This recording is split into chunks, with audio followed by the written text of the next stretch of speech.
Chapter 24, Thunder Cave. My father swung into action as soon as I'd seen him do many times before at the zoo.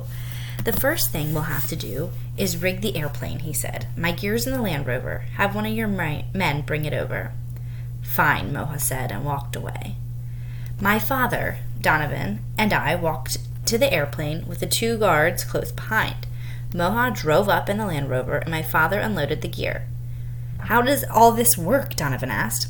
Pretty simple, my father said, as he began to screw together the antenna. The 3 elephants are wearing the collars with transmitters attached to them. Each transmitter sends out a signal on a different frequency.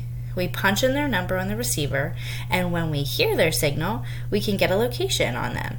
Here, I'll show you. He attached the small antenna to a handheld receiver. Then he reached into the Land Rover and pulled out a black metal box the size of a shoebox and handed it to Donovan. That's the transmitter, he said.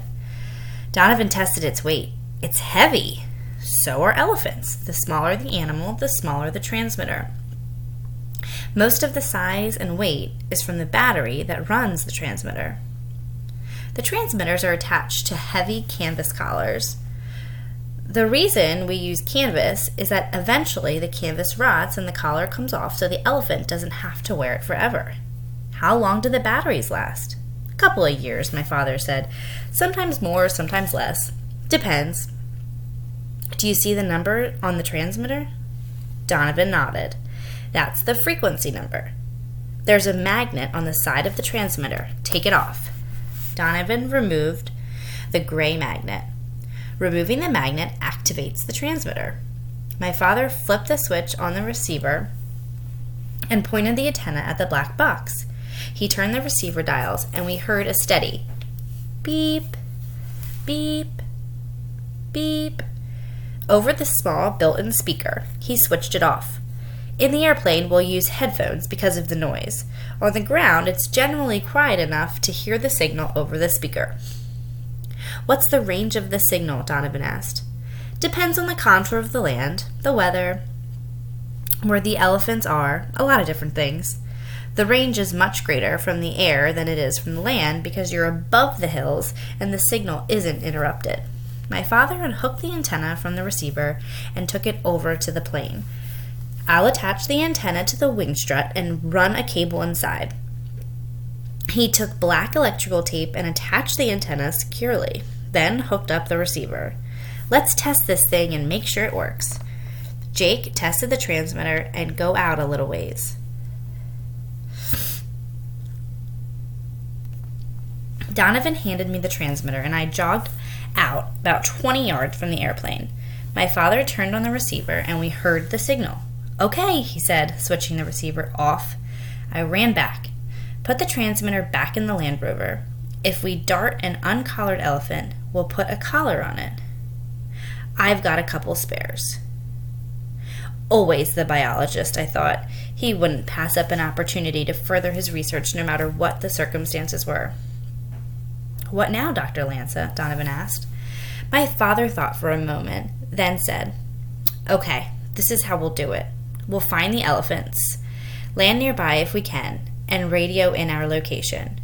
Your men will meet us at the airplane with my Land Rover and a truck for the ivory. And I'll get my tranquilizer gear together. Do you have water? Yes. We'll need it to cool the elephant down while it's tranquilized. They tend to overheat, and I don't want to lose one. Have your men bring several large containers filled with water. Donovan looked at Moha, who nodded like he understood. Shall we go then?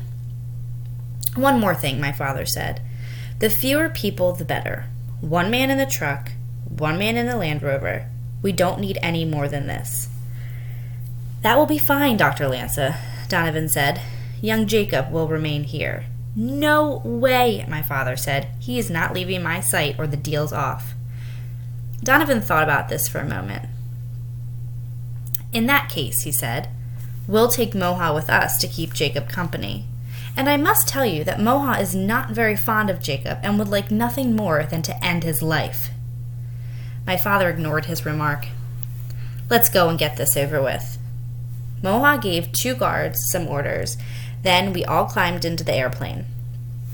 I crawled in the back and Moha got next to me. Donovan got into the pilot's seat and my father got in next to him.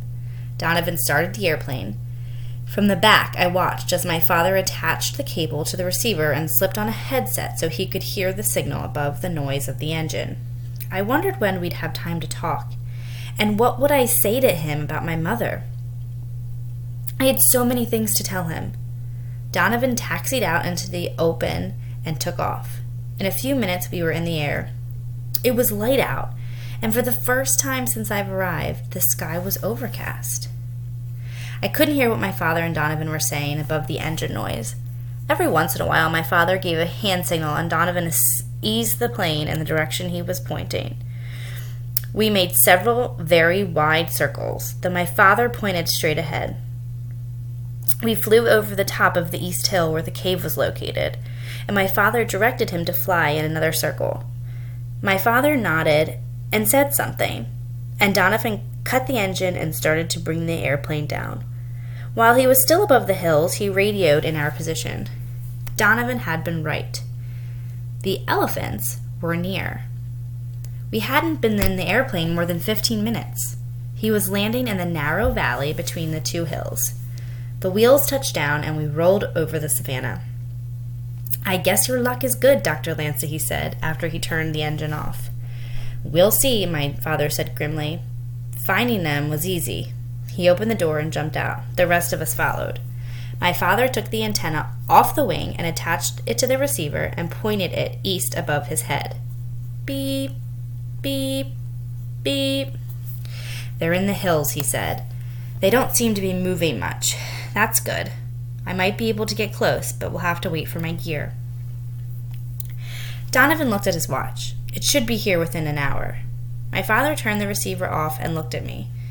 "Okay," he said. "Why are you here?" I didn't answer. I wasn't sure that this was the right time to get into it. My father saw my hesitation and turned to Donovan.